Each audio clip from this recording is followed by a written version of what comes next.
और भगवान देवाधिदेव महादेव के अनुपम श्रद्धा का होता है।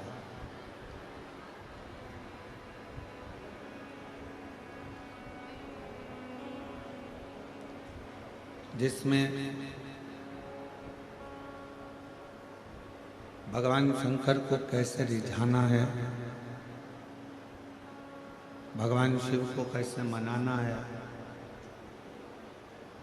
किस तरह से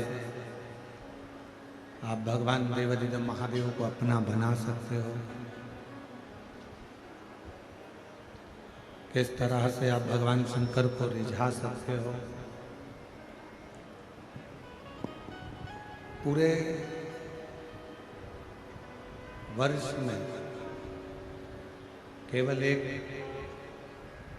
श्रावण का महीना एक ऐसा होता है जिसमें मनुष्य हो, नाग हो, किन्नर हो, गंधर्व हो, सुर हो, असुर हो,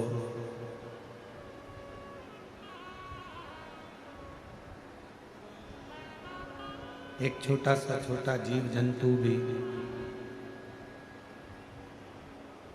यदि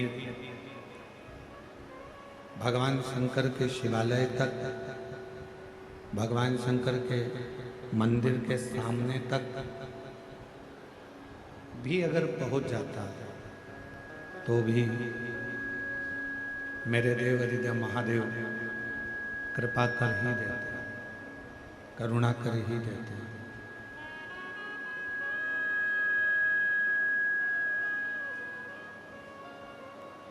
कितना सुंदर कहा कि समुद्र के तट पर बैठे हुए एक पक्षी, मिठास करो मिठास, समुद्र के तट पर बैठे हुए एक पक्षी ने सत्संग किया।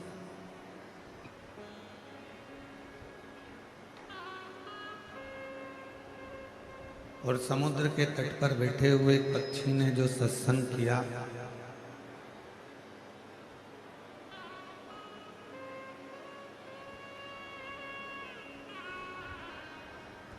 समुद्र के तट पर बैठे हुए पक्षी ने जो सत्संग किया, उस सत्संग का फल ये मिला कि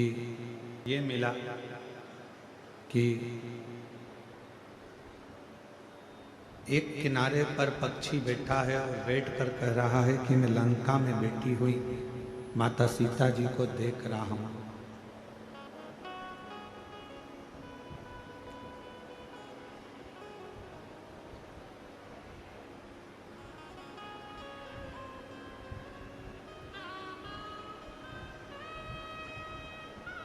केवल एक पक्षी आवाज से नहीं, गला पकड़ रहा है, बिसिल जैसा हो रहा है, चोंगे जैसा, को मिठाई तो करो उसको, और पीछे की आवाजें खोलो पूरे पंडालों की। समुद्र के तट पर बैठा हुआ है एक पक्षी,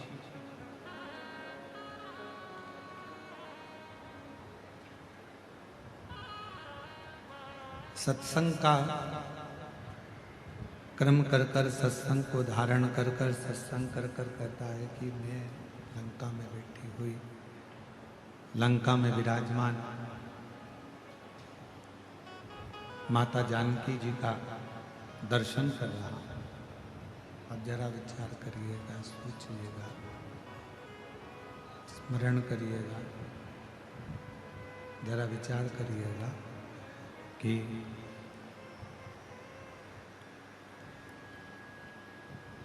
थोड़ा सा सत्संग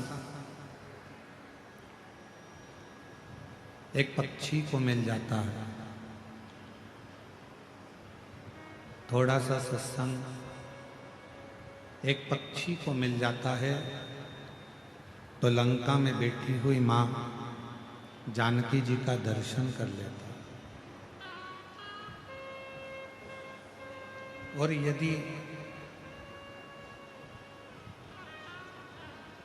जो महापुराण की कथा में देवराज का चरित्र, श्री बिंदुक का चरित्र, यहाँ तक कह रहा है कि थोड़ा सा देर का यदि शिव महापुराण की कथा मिल जाती है, थोड़ा सा भगवान शंकर का कथा का रसतत्व ग्रहण करने को मिल जाता है, तो भगवान शिव का भी दर्शन उस जीव को प्राप्त हो जाता है जो भगवान शिव की पवित्र कथा का लाभ ले रहा होता है, जो भगवान शंकर की पवित्र कथा को श्रवण कर रहा होता है। सत्संग, शिव की कथा, भगवान शंकर का चरित्र, भगवान का मंत्र जाप, भगवान शिव का नाम जाप, भगवान शिव की पवित्र कथा आपके जीवन में कुछ देगी ना देगी, पर इतना जरूर देगी कि अपने जीवन में आपको कभी दुखी नहीं होने देगी और जिंदगी में एक बार शिव का दर्शन जरूर करें। पर उसके लिए सबसे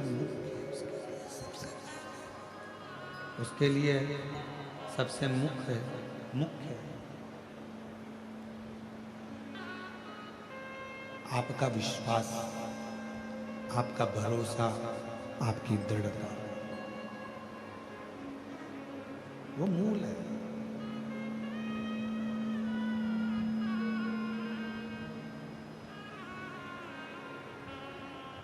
तीन शब्द हैं, एक कर्णप्रिय होता है, दूसरा शब्द होता है वर्णप्रिय, और तीसरे नंबर का शब्द होता है धर्मप्रिय।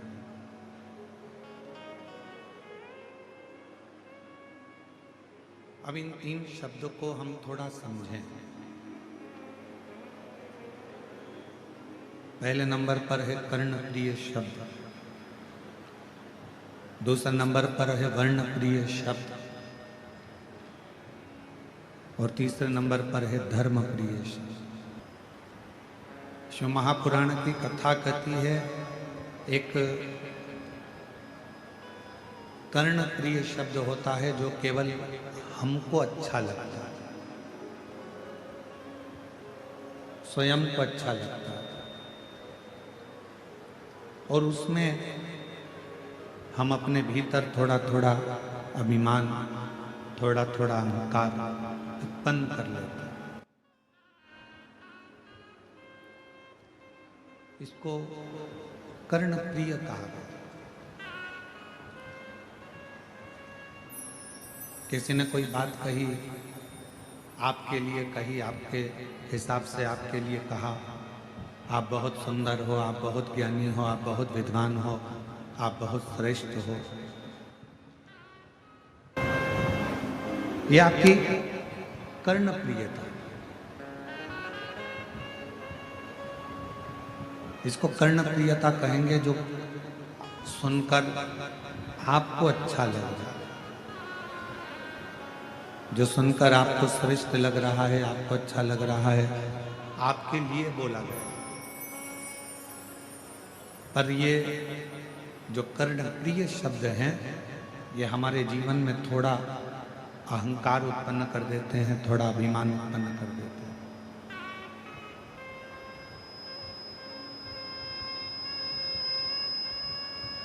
और वो अभिमान फिर हमारे जीवन में हमको दुख लाकर खड़ा कर देता है, तकलीफ लाकर खड़ा कर देता है। जैसे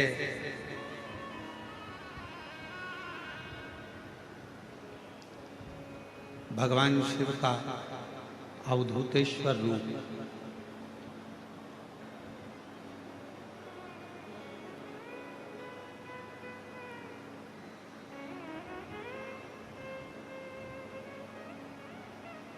कर्णप्रिय शब्द हमारे भीतर कुछ कुछ अहंकार की अनुभूति करा देता है।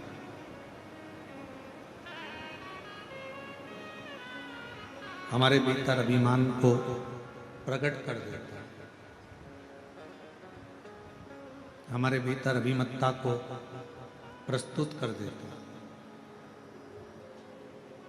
शिव महापुराण की कथा कहती है, यदि आप लोगों ने भगवान के रूपों का वर्णन श्रवण करा हो तो उसमें अवधूतेश्वर महादेव का वर्णन आता है।